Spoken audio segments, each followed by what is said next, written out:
Just bad ideas. And again, this ugly streak. Well, you look ugly streak of anti-Semitism. Who's the most popular politician on the left? AOC? I don't know. One of, but who's Bernie? Bernie is yeah. Bernie is. I mean, he's not a capitalist. You know. No, he's not, and he's also not president. He's not. But never would be. But neither is Mamdani. No, no, but he will. Trust me, he will be featured in the campaign commercials. But they're going to feature people. They boogeyman everybody. Yeah, but you don't have to boogeyman him. He does it to himself. You know, sometimes it feels like U.S. politics has turned into a never-ending contest to see who can sound the craziest. And lately, Bill Maher has been one of the rare voices calling out just how ridiculous it's all become. But this time, he's not targeting the far right. Nope, his sights are set firmly on the Democrats. And honestly, he's not wrong. In his latest monologue, Maher dives into the left's growing obsession with socialism, highlighting figures like Zohran Mamdani. This young democratic socialist from New York is out here pitching rent freezes, state-run grocery stores, and fare-free public transit. Sounds dreamy, right? Well, until you remember that government-run and efficient rarely belong in the same sentence. Maher breaks it down simply. America was built on two foundational pillars, democracy and capitalism. They're two halves of one coin. You need both to thrive. But right now, one side seems ready to ditch capitalism, while the other is getting way too relaxed about democracy.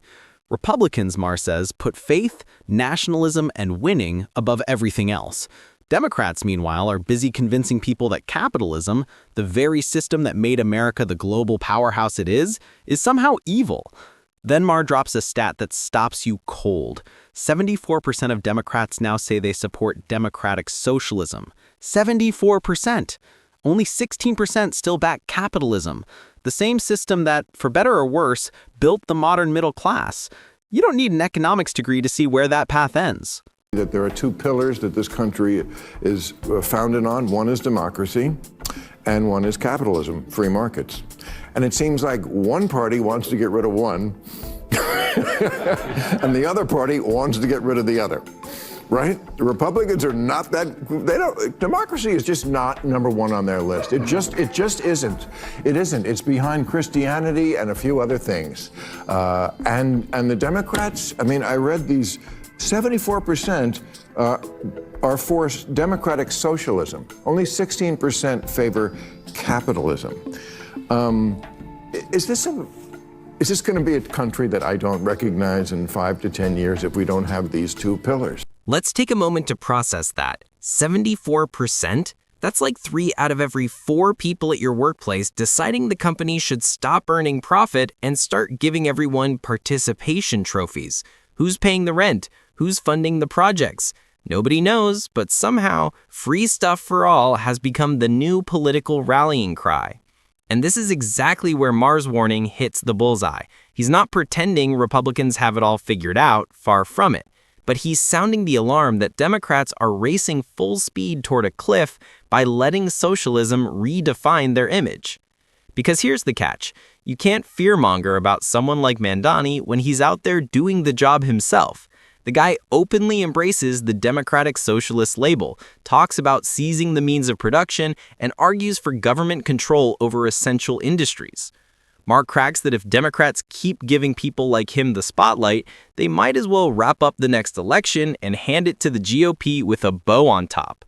J.D. Vance or whoever the Republicans nominate won't even need a campaign strategy. They can just replay Mamdani's clips on repeat and watch the polls swing their way.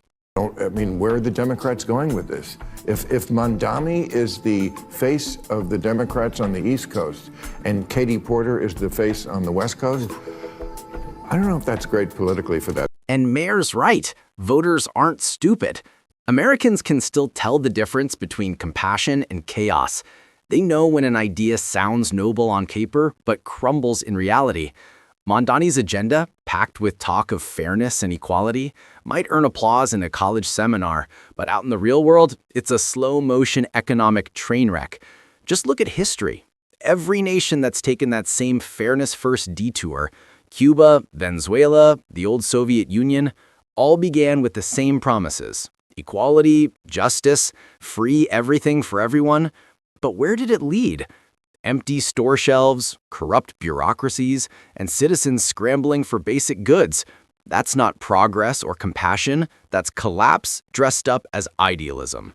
Is a walking commercial for the Republican Party I think the nationally. Republicans that are gonna- When the you let the Republicans- Democrats, socialists, and now they're actually calling themselves socialists. When you let them but you take look at- over a major American city, this is what you get. The state-run grocery stores, which worked so well in Cuba and the Soviet Union and Venezuela. What's even more shocking is how many young voters seem eager to give it another shot. It's like they skipped every history lesson past page 1. Maybe it's because they never lived through the Cold War or saw the endless bread lines in failed socialist states. To them, socialism sounds bold, modern, even progressive. But Maher calls it what it really is: naive idealism dressed up with trendy hashtags. And he's got a point. This isn't just some quirky New York trend. What happens in New York doesn't stay there. It echoes nationwide. It's the country's media hub, financial engine, and cultural influencer all rolled into one. So when someone like Mamdani starts gaining traction there, it's not just a local story. It's a warning sign for where the Democratic Party could be heading next. And if that path keeps veering toward heavy government control, sky-high taxes, and endless social spending, America could soon resemble not the land of opportunity, but a failed social experiment built on good intentions that went horribly wrong. New York is New York. It's definitely it's the media capital, the financial capital. It is a bellwether like no other city is in this country. So don't tell me that who the mayor of New York is doesn't matter. Let me play devil's advocate for a second. Do you think, let's say, on the seize the means of production, do you think that the mayor, that one person, if he is a democratic socialist, do you think that he would have the power and influence to be able to usher in socialism? He definitely has the power and influence to elect J.D. Vance or whoever is the Republican candidate next. Maher doesn't hold back either. He goes straight for the hypocrisy. The same Democrats who act outraged when conservatives criticize them, only to turn around and hand their opponents all the ammunition they need. Take Gavin Newsom, for instance. Remember when he completely fumbled wildfire management in California? Not because of climate change, but because he diverted crucial water resources from fire-prone areas to protect fish habitats. Then there's Nancy Pelosi, who became the face of insider trading scandals that conveniently earned her millions. Yet every time they're caught, the left insists it's all part of some grand smear campaign. Maher's point is simple. You can only play the victim for so long before you become the problem. But they'll do it regardless. Nancy Pelosi, Hillary Clinton, Gavin Newsom. Yeah, but they make anybody but into it boogeyman. has I think it was just have more weight when it's real. I mean, when you can. And that, in a nutshell, is Maher's biggest frustration.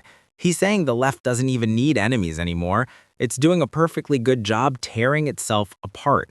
Now, let's look at what he calls Mamdani's biggest red flag, his stance on Israel. Maher highlights what he sees as a disturbing wave of anti-Semitism seeping into parts of the progressive movement. And that's not something anyone should just brush aside. There's a clear line between criticizing a government's policies and showing hostility toward an entire people.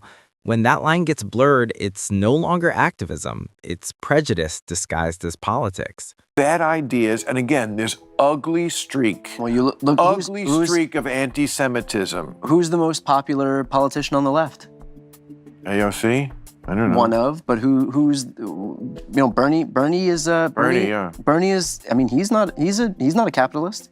No, he's not, and he's also not president. He's not. But And never would be. But neither is Mamdani.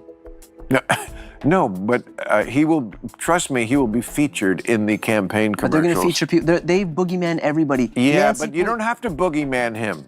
He does it to himself. And that's exactly the kind of behavior that drives away moderate voters, the ones who still care about balance, decency, and basic common sense. When you step back and look at the bigger picture, a Democratic Party cozying up to socialist ideals, dismissing economic realities, and waving off genuine concerns about extremism, it's easy to see why Maher is sounding the alarm. And let's be clear, Maher's no conservative. He's a lifelong liberal, but a liberal grounded in reason. which in today's political climate almost makes him sound radical. He's not telling Democrats to abandon compassion or equality. He's warning them to stop confusing those principles with government control. Because there's a huge difference between helping people and chaining them to an inefficient bureaucracy.